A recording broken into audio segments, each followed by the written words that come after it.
Aled Greedy's Apples.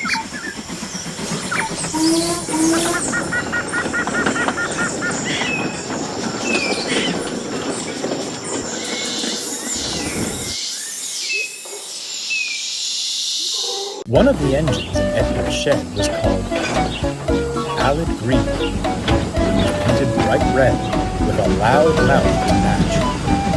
He never seemed to take much notice of Edward, but everyone took notice of Aled Greedy. They had to, or he simply wouldn't stop boasting about himself. Look at you all, painted in drab greens and mournful blues. Lucky I am here to bring some vibrance to this shed. Edward chuckled softly. The others were all. One morning, Aled Greedy felt very pleased with himself. He kept to time, and the passengers told him how splendid he looked. He arrived at the shed and found Gordon being ready for his afternoon train. Off to fail spectacularly with another goods train, are you? Aled guffawed. Dear me, Gordon, how can an engine like you struggle with a few measly trucks? I hope little Edward is at the ready, otherwise you will be in trouble. Edward gave a pitying look. Gordon harumphed and hissed away. There's no need to tease him, said Edward. Oh, hush, Aled glared. You come out of the shed for a few days and suddenly think you can tell me what to do? I'm the lifeblood of the branch line passenger trains, and don't you forget it. With my grace and expertise, I'll have the express— Oh, interrupted Edward. Is that why the coaches needed their coupling hooks mended when I went to fetch them? Because of your, grace and expertise? Aled Greedy scowled, hid himself in a cloud of steam, and pretended to be asleep. The next morning, Aled Greedy plunked into the station, still cross over Edward's remark.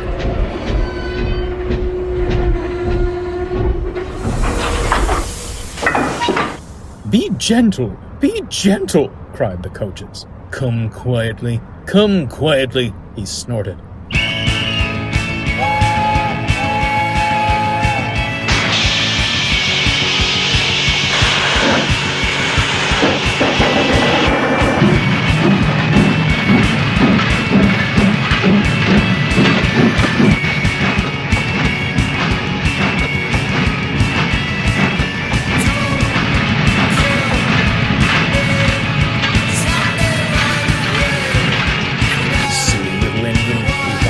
Now show him grace and expertise.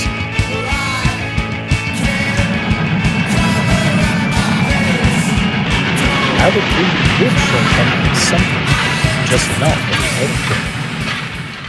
Along the branch line was a church with an orchard. The apple trees were well looked after to ensure their branches didn't obstruct the line. That morning, some of the church boys climbed a tree close to the railway. They thought they'd steal some apples while the vicar was preparing his Sunday sermon. "Careful, John," said one. "That branch doesn't look very sturdy." "It's sturdy enough. Just you be ready to catch the apples." Soon, Aled Greedy came snorting along. He was still thinking what he'd say to Edward when they next met. Come along. The boys saw him approaching.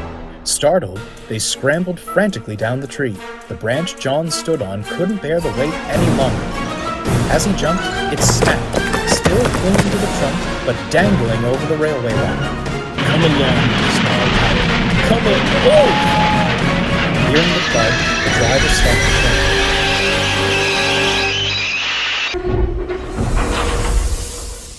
When he and the fireman came around front, they laughed until they cried. "That's one way for us to get some peace and quiet, eh?" cackled the fireman. Apples were stuck in Aled Greedy's teeth. They and the branch muffled his cries of indignation. "Serves him right. All that boasting gave me a terrible headache," smirked the driver. All day, Aled Greedy traveled up and down the line, the apples and the branch staying firmly in place. The passengers didn't think him splendid now. They erupted with laughter as he passed. Aled's face turned as red as his paint. Unlike the passengers, the vicar wasn't laughing when Aled next passed the orchard. "Give me back my apples, you thieving engine!" Aled tried to apologize, but all that came out was muffled gibberish. When the fat director visited the shed that night, he wasn't laughing either. This wasn't your fault. I have spoken with the vicar about keeping his church boys in line. However, I do not approve of the ruckus you've been causing. You will stay as you are. Perhaps a night of quiet reflection will set you straight. He spun on his heel and strode away. The other engine snickered. I say, little Edward, winked Gordon, how does the old saying go? An apple a day keeps the director away. It seems several bushels couldn't keep him from Aled, chuckled Edward. Aled Greeley had certainly gained expertise about apples, but felt far from graceful.